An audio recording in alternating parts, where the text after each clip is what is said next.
Hello friends, welcome back to my YouTube channel. মই অনুৰাগ শৰ্মা আপোনালোক সকলোকে পুনৰবাৰ স্বাগতম জনাইছো মোৰ YouTube চেনেলটোলৈ। আজি মই আপোনালোকৰ সন্মুখত এটা নতুন ভিডিঅ'লৈ উপস্থিত হৈছো আৰু আজিৰ ভিডিঅ'ত মই আপোনালোকৰ সৈতে শেয়াৰ কৰিম ডিসকাস কৰিম কেইটামান ইম্পৰ্টেন্ট আপডেটছ কিটা হ'ল যে APSC combined competitive main examination 2023 program দিলে। ইয়াতে দেখিছে এটো অফিচিয়েল ওয়েবসাইট APSC apsc.nic.in তাতে আপোনালোকে গুগলত সাৰ্চ কৰিলে পাই যাব program for combined competitive main examination 2023 আৰু ইয়াতে যদি আৰু অলপ তললে আহে click here to submit the online application for combined committee main examination 2023 ঠিক আছে so application closing date to 1st June 2024 লকে আছে so এক দিনৰ ভিতৰতে এপ্লাই হ'ব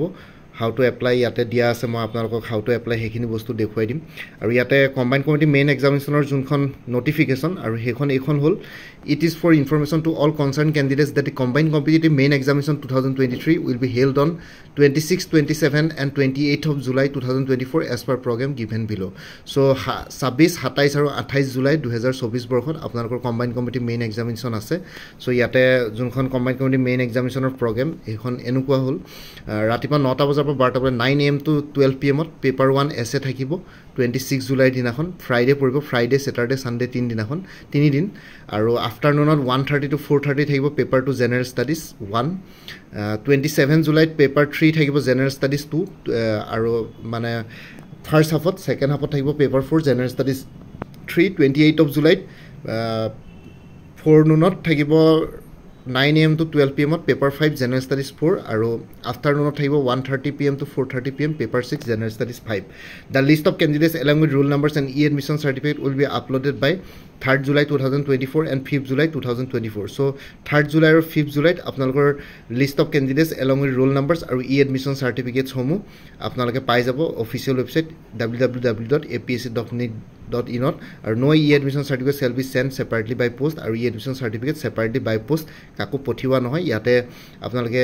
ইয়াতে পাই যাব e-admission certificate মানে কোনবাই যদি নাজানে কৈ দিছো এখন এডমিট কাৰ্ড হয় খালি ইলেক্ট্ৰনিক ফৰ্মত মানে আপোনালোকে PDF ফৰ্মত পাই যাব ইয়াতে অফিচিয়েল ওয়েবসাইটতে আহি যাব নোটিফিকেশন তাৰ পৰা ডাউনলোড কৰিব লাগিব বাকি মই মোৰ ভিডিঅ থ্ৰুদি জনামেই বাৰু যেটা নোটিফিকেশন ওলাই প্ৰথমতে 3rd July list of candidates আহিব তাৰ পিছত 5th জুলাইত আপোনালোকে e-admission certificate ডাউনলোড কৰিব পাৰিব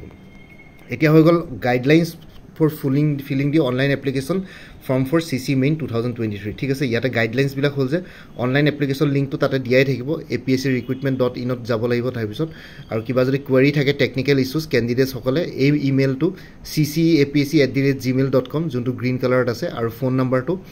180057222343 ইয়াতে আপোনালোকে যোগাযোগ কৰিব পাৰে APSC ৰ হৈতে কিবা যদি টেকনিক্যাল ইস্যু পায় অনলাইন এপ্লিকেশন কৰোতে আৰু এটা লিখিছে candidates who have qualified based on the results of the CC preliminary examination are required to fill out the application form online application form কৰিব লাগিব candidate must submit the online application form via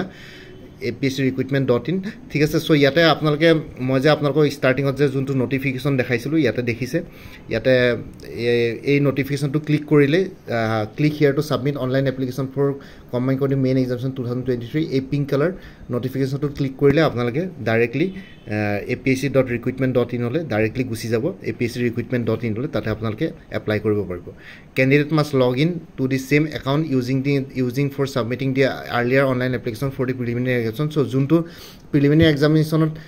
online application কৰোতে যোনখিনি বস্তু login ID password use কৰিছিলে হেখিনি আপোনালোকে login কৰিব লাগিব তাৰপিছত ইয়াতে লিখিছে once login point 3 ত এপ্লিকেশন সেকশনত যাব এপ্লাই সেকশনত যাব ক্লিক দি apply button for CC main 2023 তা লগইন কৰাৰ পিছত এপ্লিকেশন সেকশন তাৰ পিছত এপ্লাই সেকশন আৰু apply button CC main 2023 to click কৰিব তাৰ পিছত আপোনালোকে তাতে ডাইৰেক্ট আহিয়ে যাব ইয়াতে দেখিছে তেওঁলোকে গ্ৰাফিক্যাল ৰিপ্ৰেজেন্টেশনটো দেখাই দিছে এপ্লিকেশন সেকশনত যাব এপ্লাই সেকশনত যাব তাৰ পিছত ইয়াতে combined committee main examination 2023 apply বুলি ক্লিক কৰিব গুটেখিনি বস্তু আহি যাব 4 নম্বৰ পইণ্টটো হ'ল যে candidate must ensure that all fields are filled in correctly once the final submission is made the commission will not entertain any request to change the entries in the online application form so yate ebar koi dise candidate সকলে যেতিয়া online application fill কৰিব তেতিয়া গুটেখিনি বস্তু ভালকে fill কৰিছে না এনশিওৰ কৰিবলৈ কৈছে এবাৰ ফাইনাল সাবমিশন কৰাৰ পিছত কমিশন খনে কোনো তেনুকা ৰিকুৱেষ্ট এন্টাৰটেইন নকৰে অনলাইন এপ্লিকেশন ফৰ্ম চেঞ্জ কৰিব কাৰণে কিবা এন্ট্ৰিজ ভুল হল হেবোৰ আপোনালোকে বহুতে মই দেখো আপোনালোকে কমেন্টত জনাই এবাৰ এপ্লিকেশন কৰাৰ পিছত কিবা ভুল হল সো এবাৰ চাই লব অলপ ধৈৰ্য ধৰি পেলাই বস্তুটো অলপ টাইম টাইম লৈ পেলাই কৰিব লৰালৰিকে নকৰিব সো টাইম লৈ কৰিব আৰু বেলেগৰ হটুৱাই নকৰিব কিছুমানে নেট কেফেত গৈ পেলাই কৰাই পেলাই পিছত কিছুমান বস্তু ভুলকে ভৰাই ঠিক আছে সো সেইখিনি বস্তু নকৰিব আপোনালোকে ভালকে ভৰাব গুটেইখিনি বস্তু অলপ ধৈৰ্য ধৰি পেলাই এটলিষ্ট 1 ঘণ্টা 1.5 ঘণ্টা সময় লৈ ল'ব তাৰ পিছত ভালকে চাই চিটি প্ৰেফাৰেন্স দি পেলাই ধুনিয়াকে ভৰাব গুটেইখিনি বস্তু সেইখিনি বস্তু হৈ যাব আৰু পইণ্ট নম্বৰ 5 টো হ'ল after clicking the submit button candidate must pay the application fee using a credit debit card or internet banking application will be rejected if the fee is not paid the fee is non refundable ঠিক আছে এবাৰ submit button click কৰাৰ পিছত candidate সকলে application ফি টো pay কৰিব লাগিব application ফি pay কৰিবৰ কাৰণে আপোনালোকে debit card credit card internet banking যি ইউজ কৰিব পাৰে ইউপিআই হেখিনি আৰু এবাৰ যদি আৰু এপ্লিকেশন ফি পেমেন্ট নকৰালৈকে এপ্লিকেশনখন ফাইনেল সাবমিশন নহয় আৰু আপোনালোকে এপ্লিকেশন ফি যদি কেনেবাকে পে কৰিবলৈ থাকি যায় তেতিয়াহলে এপ্লিকেশনখন অটোমেটিক্যালি ৰিজেক্ট হৈ যাব আৰু এপ্লিকেশন ফি টো নন ৰিফান্ডেবল হয় ঠিক আছে এইখিনি বস্তু আপোনালোকে মেইনটেইন কৰিব আৰু লগতে বাকি এইখিনিটো কৈ দিলো বাকি আৰু এটা কথা কৈছো কোনবাই যদি বাকি আপকামিং এক্সামস বিলাকৰ কাৰণে প্ৰিপাৰেচন কৰিছে like APS-C research assistant in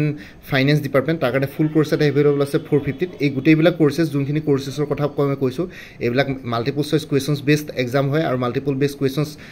ইয়াতে কোৰ্স বিলাকত আছে য'ত নেসেসাৰী আৰু যোন বিলাকত ডেসক্ৰিপটিভ পেপাৰ আছে ইংলিশৰ সো ইংলিশৰ কাৰণে এভেইলেবল আছে আপোনালোকে ল'ব পাৰিব এই কোৰ্সখিনি এপিএসসি সিসিৰ প্ৰিলিমিনাৰী যি হলে 2025 ত দিম বুলি ভাবিছে তেওঁলোকৰ কাৰণে ফুল কোৰ্স এটা এভেইলেবল আছে 450